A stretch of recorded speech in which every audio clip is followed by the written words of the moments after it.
Now, I don't know about you, but I have always got time for new bike tech. And this being the Bespoked show, which is the UK's hand-built bike show, there are bikes here that are utterly unique, things that you will not see anywhere else. So, let's have a look, see just what we can find.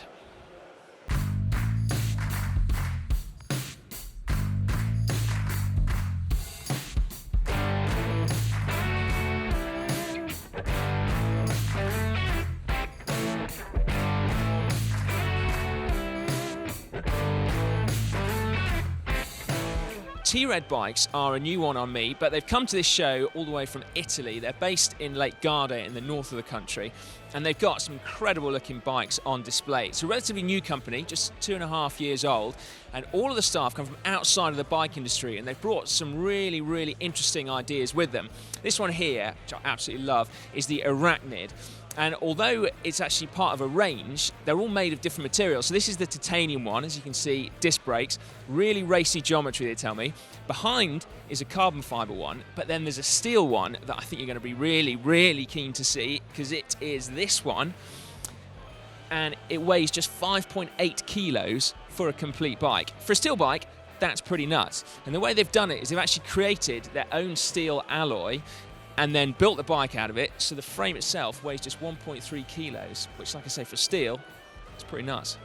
You will be familiar, I hope, with the name Sturdy Cycles from our frame building series, because Tom Sturdy is the man that actually designed the GCN hand-built bike. And this here is one of his own creations done under his own label, Sturdy Cycles. And this actually is his very own time trial bike, and if you look at it, it's a complete work of art. Very, very nice indeed.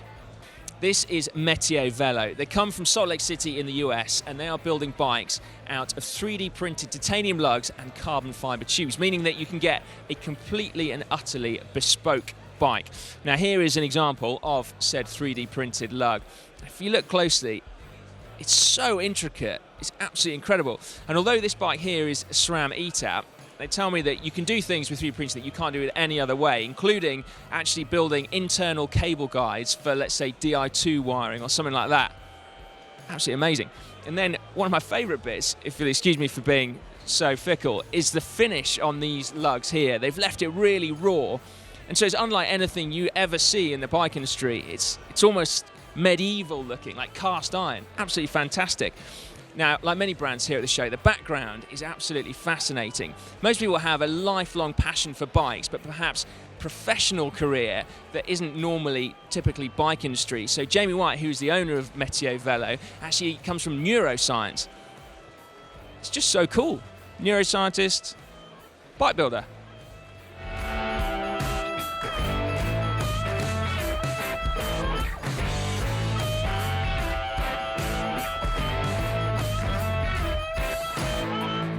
I was particularly excited when I heard that English Cycles was going to be at the show. I've been wanting to see these bikes in the raw for a long time, and here they are. And despite the name, they actually come from Eugene, Oregon, but Rob English has made the trip over.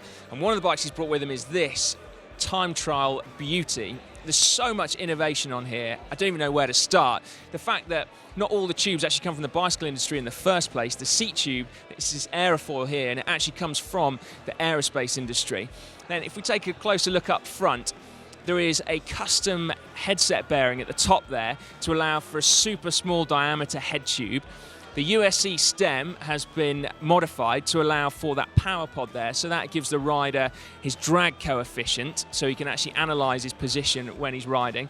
There's also a bit of customization there to allow for just a exposed brake cable to go through. So you'll notice, as well as the fact that it's SRAM ETAP, there are no brake cables sticking out anywhere. The rear brake cable goes straight out the back of the stem, and then the rear brake is mounted down there. Whilst we're over here, take a look at these dropouts, okay? So in order to make sure that you've always got the rear wheel in the most aerodynamically optimal position, regardless of tyre size, often time trial bikes have horizontal dropouts to allow you to get the rear wheel as close as it can to the seat tube there.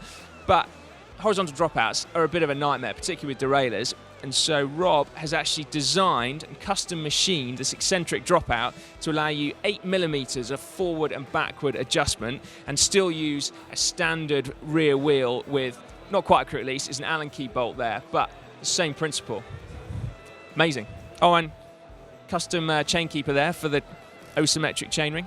It might be April, but it is always time for cyclocross as far as I'm concerned, especially when the bike looks as cool as this Mercredi behind me. Now, you'll notice it is super low, and so that sparked a bit of a nickname from the builder, Adeline Omaro, who's a Belgian former cyclocross racer herself, and she nicknamed it the Sausage Dog, and that has kind of stuck, including, if you look at that paintwork, Sausage Dog camo.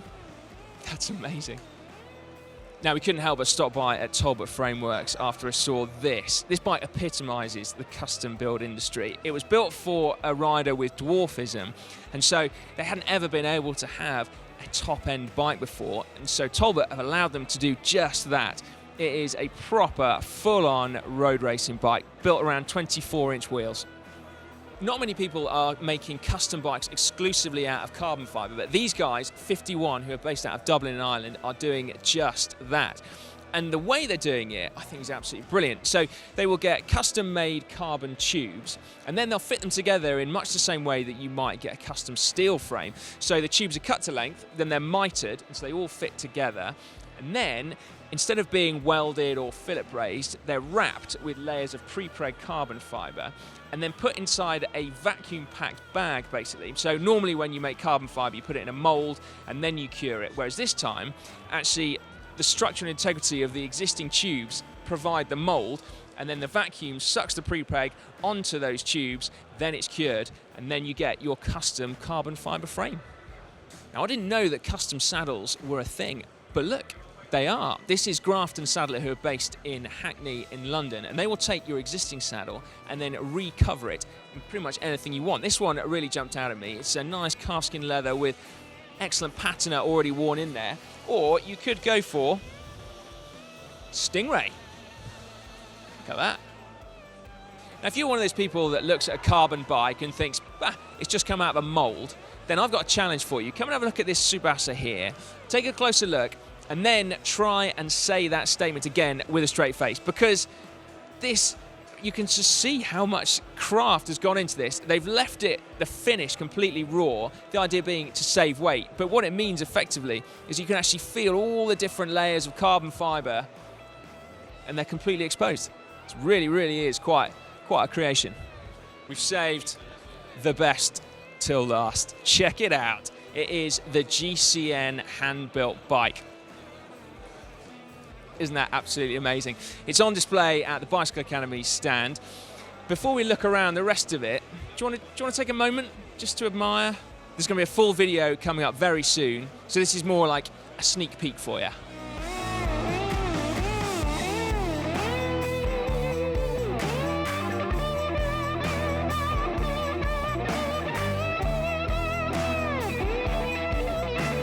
Right, that's probably enough of that. Like I said, there's going to be a full video on this beauty coming up very soon. For now, let's take a quick look at some of the other graduates from the Bicycle Academy. We've got Quirk Cycles here. That is an absolutely beautiful looking all-road bike. And then behind it, look at this. This is a bike from Dear Susan. And yes, there are real live fish in the display stand there. And he is an artist that wanted to learn how to build bikes and now makes bikes for a living as well as art. And you can see the two are kind of combined here in this quite whimsical bike.